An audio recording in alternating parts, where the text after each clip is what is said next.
Oi, eu me chamo Maria Eduarda e hoje nós iremos falar sobre lógicas comerciais e mercantis.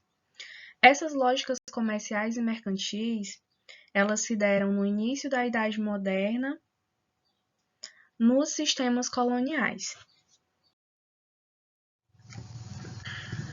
A lógica mercantil aí dos sistemas coloniais mercantis era o mercantilismo. O mercantilismo, ele foi um conjunto de práticas econômicas que surgiu na Europa durante a Idade Moderna e durante as grandes navegações. Essa lógica ela foi baseada na busca de desenvolvimento econômico através do acúmulo de riquezas. O sistema colonial é o conjunto de relações de dominação e subordinação envolvendo metrópoles e colônias. Um exemplo que todo mundo é conhecedor é Portugal e o Brasil, que Portugal era a metrópole e a América Portuguesa, que era como era chamada o Brasil na época do Brasil colônia, era a colônia. No caso, o Brasil era subordinado de Portugal. Dentro desse sistema colonial, haviam as áreas metropolitanas e as áreas coloniais. As áreas metropolitanas eram o centro do sistema colonial. E as áreas coloniais correspondiam ao que muitos chamam de o subúrbio do sistema colonial. Essas colônias elas eram localizadas na América, na África e na Ásia. E elas eram focadas na produção de especiarias para o abastecimento da metrópole. Existia um conjunto de regras e relações que foram chamadas de pacto colonial. Esse pacto colonial era feito entre a colônia e a metrópole. Na verdade, não era bem feito, né? Ele era imposto pela metrópole, que existia um tipo de balança comercial, que essa balança não era favorável para a colônia, somente para a metrópole. O lucro todo ia para a metrópole, a colônia não lucrava em quase nada com isso. E existia uma prática também chamada de exclusivo colonial, no qual a colônia ela só podia produzir e comercializar para a metrópole. As colônias elas tinham a função de complementar a economia europeia. E com isso, essas colônias elas tinham que produzir essas especiarias em grande escala. O que era produzido nessas colônias? Era açúcar, algodão, minérios, entre outros. Essas conquistas e explorações de colônias, eles são um ponto essencial das ideias mercantilistas.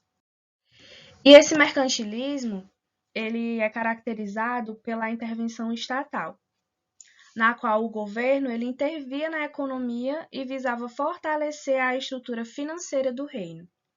Também teve uma prática chamada metalismo, que principalmente os espanhóis foram pioneiros nessa prática por possuírem colônias produtoras de metais preciosos.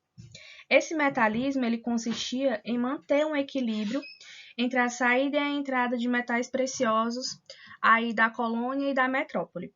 A lógica deles era que eles deviam exportar mais e importar menos e assim lucrar mais.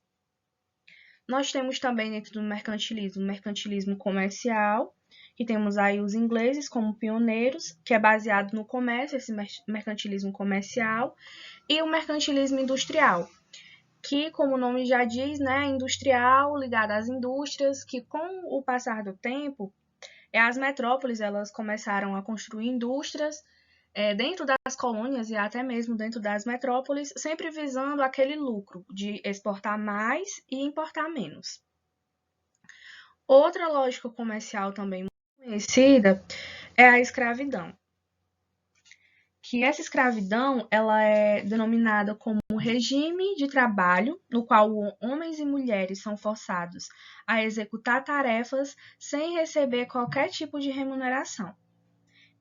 Esses escravos eles são considerados propriedade de seus senhores, podendo ser vendidas ou trocadas como mercadorias. Nós temos a escravidão moderna, que ela se inicia com a descoberta das Américas e a colonização desses continentes. E no Brasil, durante os anos de 1540 a 1570, a população indígena ela foi escravizada pelos portugueses e esses índios eles eram conhecidos como os negros da terra. E a mão de obra deles era utilizada para a extração do pau-brasil, no trabalho agrícola e nas demais tarefas. Como esses índios eles eram de difícil dominação e por sofrerem muito a mortalidade por doenças que os portugueses traziam aqui para o Brasil, eles foram substituídos pelos africanos. Nós temos aí o tráfico de escravos, né? Que o Brasil recebeu quase 5 milhões de africanos escravizados durante 3 séculos de tráfico. Esse tipo de lógica comercial, ela se tornou muito lucrativa tanto para Portugal quanto para a Europa, suprindo a mão de obra do Brasil e na América. Durante esse período de tráfico de escravos, a economia açucareira e esse tráfico de escravos se tornaram os principais tipos de comércio que existiam.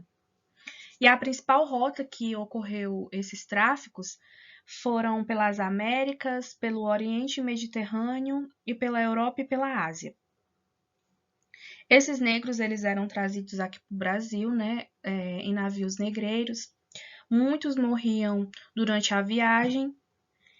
E quando eles chegavam aqui no Brasil, os que conseguiam sobreviver, eles eram submetidos a condições precárias, né?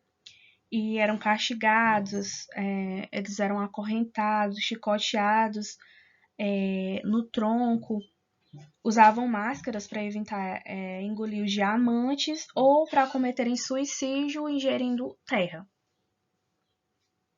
A vida média de um escravo era de 10 anos e eles eram submetidos a 20 horas de trabalho.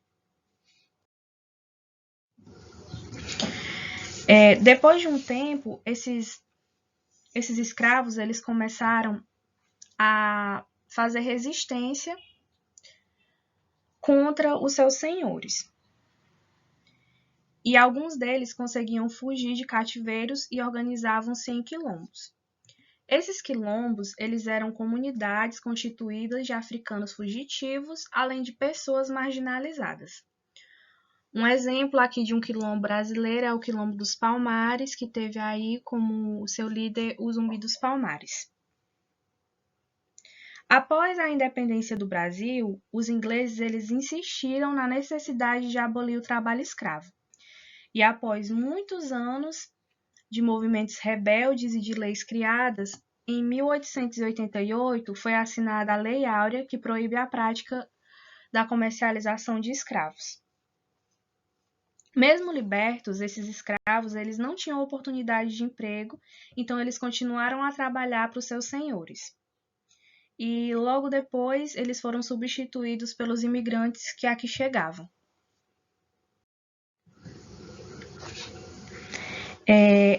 Agora, atualmente, nós temos uma definição para escravidão moderna, que seria a relação de trabalho em que pessoas são forçadas a exercer uma atividade contra sua vontade, mediante formas de intimidação, como ameaça, detenção, violência física ou psicológica. E no Brasil ainda existe a escravidão. E a maior parte dos trabalhos escravos são feitos por homens analfabetos ou que tenham até a 4ª série e negros. Aí que os africanos deixaram essa herança, né, infelizmente. E o Código Penal brasileiro, ele proíbe que a pessoa seja tratada como mercadoria e escravizada. Pessoal, obrigada pela atenção e bons estudos.